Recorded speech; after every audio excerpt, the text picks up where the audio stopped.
Jadi kami bukan mualaf. Kalau mualaf orang yang dibujuk. Kami nggak ada yang bujuk. Kami dulu waktu masih Kristen memang fanatis. Bahkan saya bukan pendeta yang bertugas memimpin jemaat, tetapi saya yang mempendetakan para pendeta.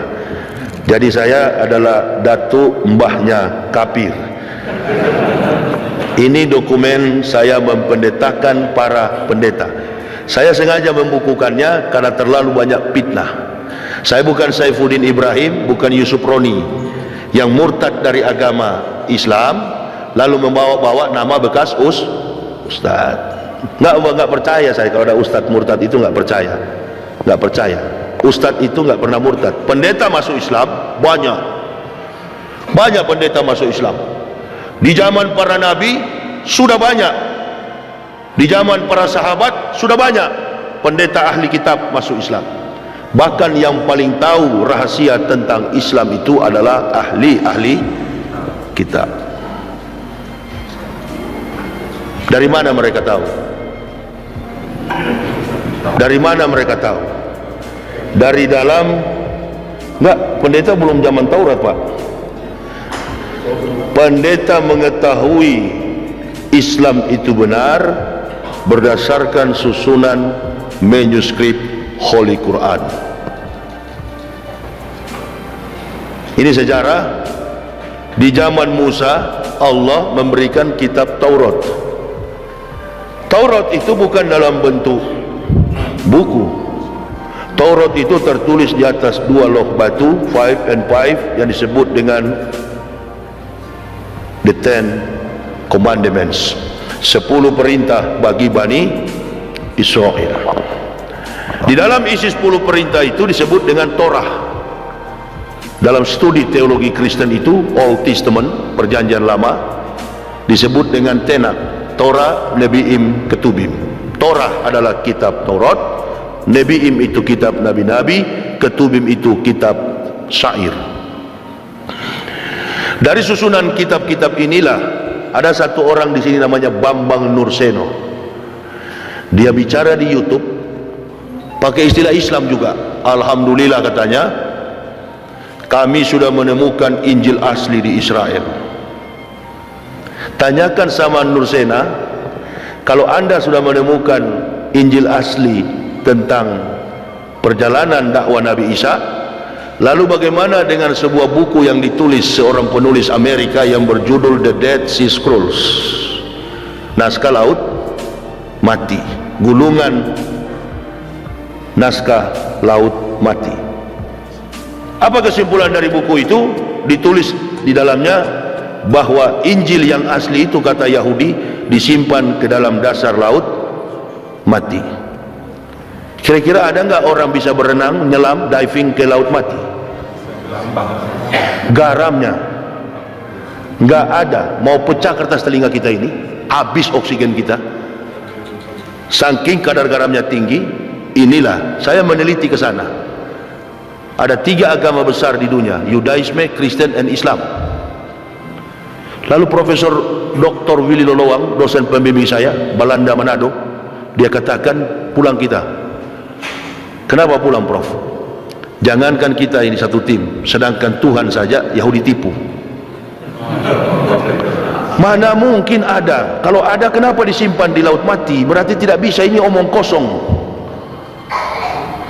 Jadi yang ada, yang mereka temukan di Israel itu bukan di laut mati, di Goa Qumran.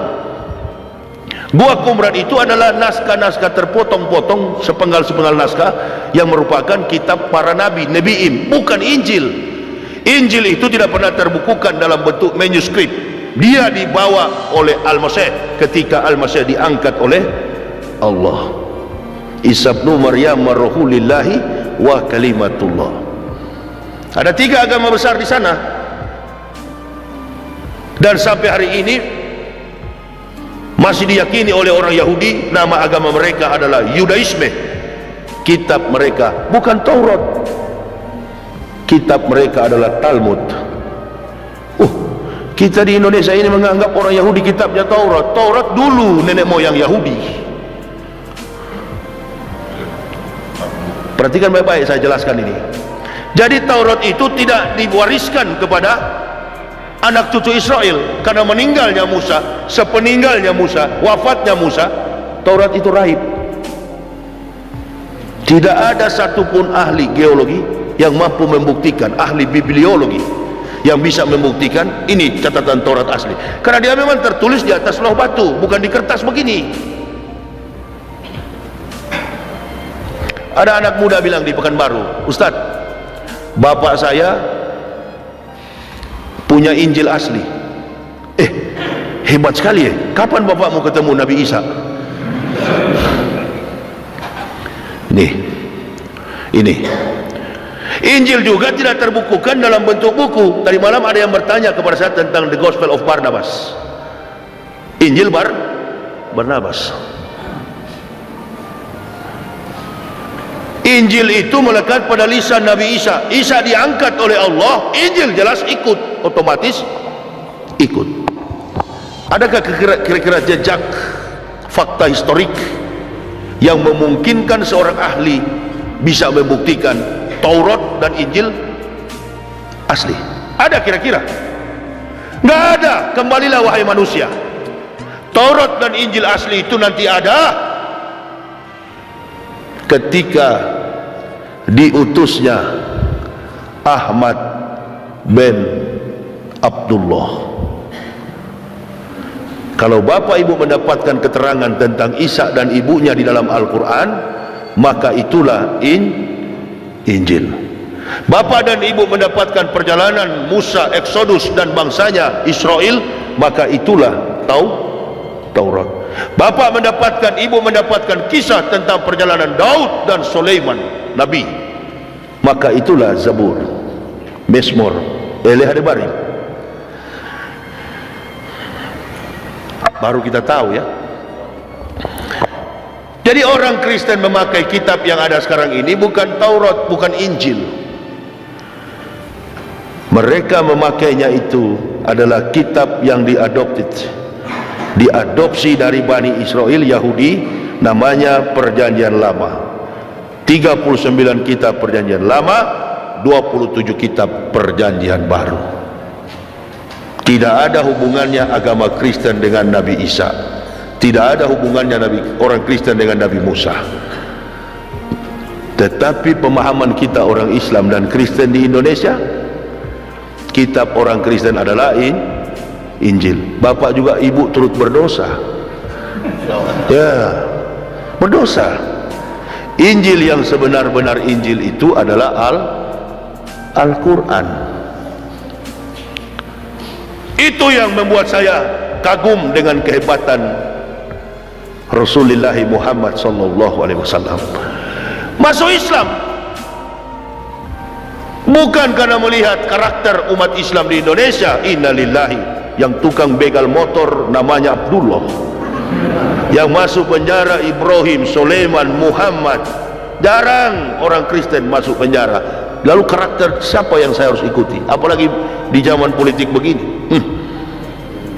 Tidak ada figur yang bisa dicontohkan. Nyebut nama Tuhan saja belepotan. Saya maulud Nabi ceramah di Kalimantan, ada seorang perwira tinggi memberikan sambutan.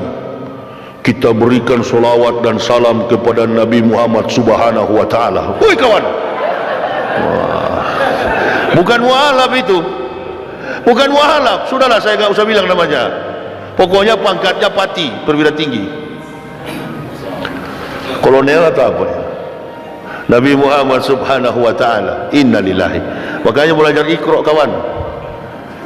Tidak cukup al-ilma bil kasab labi nasab. Ilmu itu dipelajari, bukan dinasabkan, bukan karena keturunan. Itu buktinya biar presiden Al-Fatihah viral lagi.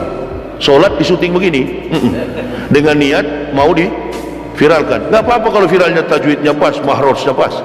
Ini salah.